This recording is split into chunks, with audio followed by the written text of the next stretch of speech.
শুরুতেই মুসলমান ভাইদের সালাম, আসসালামু আলাইকুম। হিন্দু এবং অন্য ধর্মের ভাইদের আন্তরিক শুভেচ্ছা। আমি আজকে আপনাদেরকে দেখাবো ফটোশপে ছবি কিভাবে করতে পারবেন। ফটোশপে ছবি এডিটিং করার জন্য আমি যে সফটওয়্যারটি ব্যবহার করবো সেটি হচ্ছে অ্যাডোবি ফটোশপ 7। অ্যাডোবি ফটোশপ 7 আমি ওপেন করলাম। ওপেন করার পর এইরকম আপনাদের সামনে আসবে। আপনাদেরকে আজকে আমি যে দেখাবো সেটা হচ্ছে পাসপোর্ট সাইজ কীভাবে তৈরি করতে পারবেন। যেগুলো পাসপোর্ট সাইজের ছবির ব্যাকগ্রাউন্ড নীল অথবা সাদা কীভাবে চেঞ্জ করতে পারবেন এগুলো দেখাবো আমি। পাসপোর্ট সাইজ ছবি করার জন্য প্রথমে আপনাকে এখানে ছবিটা এই ফটোশপে ছবিটা নিয়ে আসতে হবে। ফটোশপে ছবিটা নিয়ে আসার জন্য ফাইল মেনুতে যেতে হবে। দেখুন ফাইল মেনু থেকে ওপেনে ক্লিক দিলাম। ওপেনে ক্লিক দিলে আপনার কম্পিউটারে যেখানে ছবিটা আছে দেখিয়ে দেবেন। আমি যেহেতু ডেস্কটপে রাখছি এখানে আছে, এখানে ডাবল ক্লিক দিলাম। দেখুন এই ছবিটা থেকে আমি একটা পাসপোর্ট সাইজ ছবি নেব। পাসপোর্ট সাইজ ছবি নেওয়ার জন্য প্রথমে আপনাকে এই আইকনটাতে ক্লিক দিতে হবে। দেখুন আমি এই আইকনটাতে ক্লিক দিচ্ছি। জাস্ট এই আইকনটাতে ক্লিক দিতে হবে। ক্লিক দেওয়ার পর পাসপোর্ট সাইজের ছবির জন্য ওয়াইড হবে 30 mm, আর হাইট হবে 40 mm।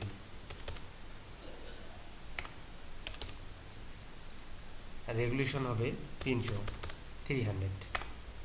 জাস্ট একটা ইন্টার দেবেন। এখান থেকে ইন্টার দেওয়ার পর দেখুন এই আইকনটা আছে, এখানে কাটতে পারবেন। মাউস চিপি ধরে যে জায়গায় ইচ্ছা সে জায়গায় নিয়ে যাবেন। দেখুন সোজা করে নিচ্ছি, আমি একটু বাড়াই দিচ্ছি। এইভাবে ঠিক পজিশনে বসার পর আপনারা ইন্টার দেবেন। ইন্টার দেওয়ার পর দেখুন এখানে আইকন আছে, এইখানে ছোট বড় করবেন, ছবি ছোট বড় হবে। দেখুন অথবা মাউসের স্ক্রল ঘোরালেও ছোট বড় হবে, অথবা এই আইকন থেকে ছোট বড় করতে প্লাস করতে পারবেন, মাইনাস করতে পারবেন, প্লাস মাইনাস। এখন এই ছবিটা যদি আমি কালার দিতে চাই, অর্থাৎ কিছু কালো হয়ে গেছে, কালোটা সাদা করবো, কন্ট্রোল ধরে এম দিলাম। কিবোর্ড থেকে কন্ট্রোল ধরে এম দিলাম। দেওয়ার পর এই চিপি ধরে উপরে উঠাচ্ছি, সাদা হচ্ছে। যতটুকু দরকার ততটুকু পরিমাণ মধ্যে দেবেন। আবার কন্ট্রোল ধরে ইউ দিবেন। ইউ দেওয়ার পর আপনার সাদা কালো করার প্রয়োজন হলে করবেন, যতটুকু প্রয়োজন ততটুকু করবেন। ছবিটা ঠিক সঠিক কালারে নিয়ে আসার জন্য। তারপর কন্ট্রোল ধরে এল দিবেন। দেখুন সঠিক কালারে নিয়ে আসবেন ছবিটা। ওকে, এখন এই ছবিটার পিছনটা নীল করতে হবে। যেহেতু পাসপোর্ট সাইজের ছবি, পিছন নীল অথবা সাদা, আমি পিছনটা নীল করব। এটা করার জন্য প্রথমে ছবিটা একটু বড় করে নিচ্ছি কাজের সুবিধার জন্য। দেখুন এই আইকনটাতে ক্লিক দিতে হবে। এখানে ক্লিক দিলাম, জাস্ট ক্লিক দিলাম। ক্লিক দেওয়ার পর এখান থেকে ধরে আমার ছবিটা সিলেক্ট করতে হবে। দেখুন ছবিটা শুধু সিলেক্ট করছি। এইভাবে চিপি ধরে বাঁকা করবেন। আবার অল্টার ধরে এই লেজ অংশটুকু কেটে দিবেন। আবার দিচ্ছি, আবার চিপি ধরে বাঁকা করতেছি যেদিকে সম্ভব। আবার অল্টার ধরে লেজ অংশটুকু কেটে দিলাম। দেখুন আবার লেজ অংশটুকু কেটে দিলাম।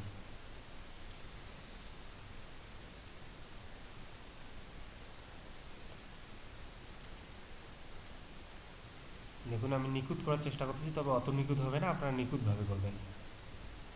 এই লেজ অংশটুকু অল্টার ধরে কেটে দিলাম।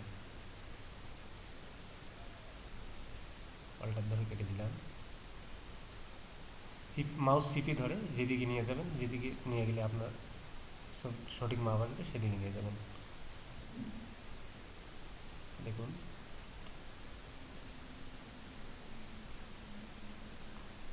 খুব স্লো করবেন কাজটা, স্লো করলে সুন্দর হবে।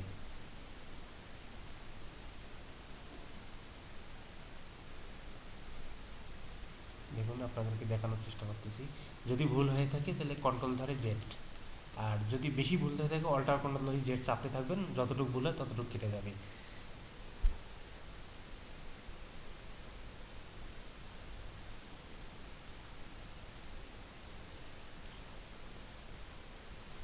এখানে আসার পর এই দিকে যাবেন, আবার উল্টো দিকে যাবেন। ছবিটা একটু ছোটো করে নেন, এখন একটু ছোটো করে নেন, উল্টে দিকে যাবেন। দেখুন এই অবস্থায় যাওয়ার পর কন্ট্রোল ধরে ইন্টার দেবেন। কন্ট্রোল ধরে ইন্টার দেওয়ার পর লক্ষ্য করবেন এই জায়গায় নীল আছে কিনা। নীল যদি না থাকে ডাবল ক্লিক দিয়ে নীল অংশটুকু নেবেন, যেটুকু নেওয়া ওকে করবেন। এই জায়গায় নীল আছে কিনা দেখবেন, নীল না থাকলে নীল করে নেবেন। কন্ট্রোল ধরে আবার ডিলেট চাপবেন, ডিলেট। দেখুন পিছনটা নীল হয়ে গেল। আমার যতটুকু নীল দরকার ততটুকু এখান থেকে আমি চেঞ্জ করতে পারবো, হালকা কালার দিতে পারবো বা গাঢ় কালার দিতে পারবো, আপনাদের ইচ্ছা। এখন এই ছবিটা ডিসিলেক্ট করার জন্য সিলেক্ট অপশনে গিয়ে ডিসিলেক্ট, ব্যাস ছবিটা হয়ে গেল পাসপোর্ট সাইজের ছবি। আপনারা এই ছবিটা যদি সেভ করতে চান, ছবিটা সেভ করার আগে আমি আরেকটা জিনিস আপনাদেরকে দেখাবো, দাগ ওঠানো। যদি দাগ থাকে দাগ ওঠানো, দাগগুলো কীভাবে উঠাইতে পারবেন আপনারা। ছবিটা একটু বড় করেন, বড় করতেছি। জাস্ট এই দাগগুলো কীভাবে উঠাবো অর্থাৎ চুলগুলো কীভাবে কেটে দেবো দেখেন। এই বাটনে গিয়ে রাইট বাটন ক্লিক করবেন, ক্লিক করে এটা নেবেন, প্রথমটা নেবেন, নিয়ে যে অংশ যেরকম অংশ এই আমি এই জায়গার মতো করব। এই জায়গাতে অল্টার ধরলাম, অল্টার ধরে ক্লিক দিলাম, ক্লিক দিয়ে এই ভুরুটা কেটে দেবো। দেখুন ভুরু কাটা যাচ্ছে। আমি আবার এই অংশের মতো এই অংশটা করব, এইখানে দিয়ে অল্টার ধরে ক্লিক দিলাম, দেখুন সাদা হচ্ছে। আবার এই অংশের মতো আমি এই অংশটা করব, এইখানে ধরে অল্টার ধরে এইখানে ক্লিক দিলাম, অল্টার ধরে যে জায়গায় ক্লিক দিবেন সেই জায়গার অংশের মতো হবে, দিলাম ক্লিক। দেখুন যতটুকু সাদা করা সম্ভব আর কি। তারপর আপনারা দেখতে পাচ্ছেন এই সাইড দিয়ে কালো এই যে দাগ ইয়ে হয়নি। আপনারা এটা এইভাবে করতে পারেন, এইখানে ধরে অল্টার ধরে ক্লিক দিয়ে এইভাবে কেটে দিতে পারেন। এটা সঠিক মাপ আনার জন্য আপনারা এই পার্সেন্টটা কমিয়ে দিবেন, এখানে কমিয়ে দিবেন, তাহলে সঠিকভাবে আসবে।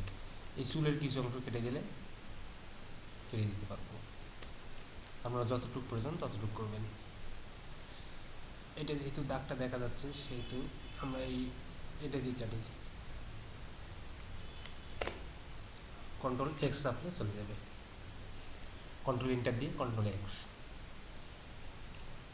দেখুন এই জায়গাটা নিখুঁত হয়নি, নিখুঁত করার জন্য আপনার সুন্দরভাবে আপনারা করবেন, কন্ট্রোল ইন্টার কন্ট্রোল এক্স। এই জায়গাটা নিখুঁত হয়নি,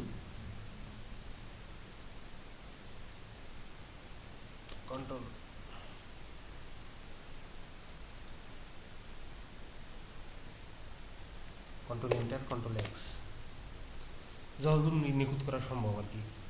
এই দাগগুলো পরিষ্কার করতে চাইলে আপনারা এটা দিয়ে পরিষ্কার করবেন, এটা দিয়ে পরিষ্কার করবেন, পরিষ্কার হবে। আমরা পরবর্তীতে অ্যাডভান্স লেভেলে আরও সুন্দর করে আপনাদেরকে দেখাবো কীভাবে অন্য ব্যাকগ্রাউন্ড নিয়ে আসতে পারবেন। দ্বিতীয় পর্বে আমরা দেখাবো কীভাবে আরও অ্যাডভান্স করে দেখাবো। আজকে শুধু বেসিক লেভেলটা দেখালাম, অর্থাৎ পাসপোর্ট সাইজের ছবিটা কীভাবে করতে পারবেন। পাসপোর্ট সাইজ বলতে যে কোনো সাইজ আপনারা এইভাবে করতে পারবেন, এখানে ক্লিক দিয়ে এখানে যে সাইজ বসাবেন সেই সাইজ হবে ছবি।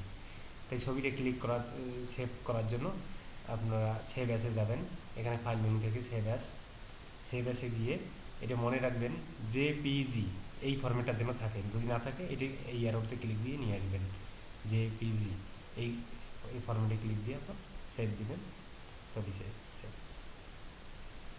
এটা সর্বোচ্চ লেভেল দিবেন। আগামী পর্বের আমন্ত্রণ জানিয়ে আজকে শেষ করলাম। আল্লাহ হাফেজ, ভালো থাকবেন।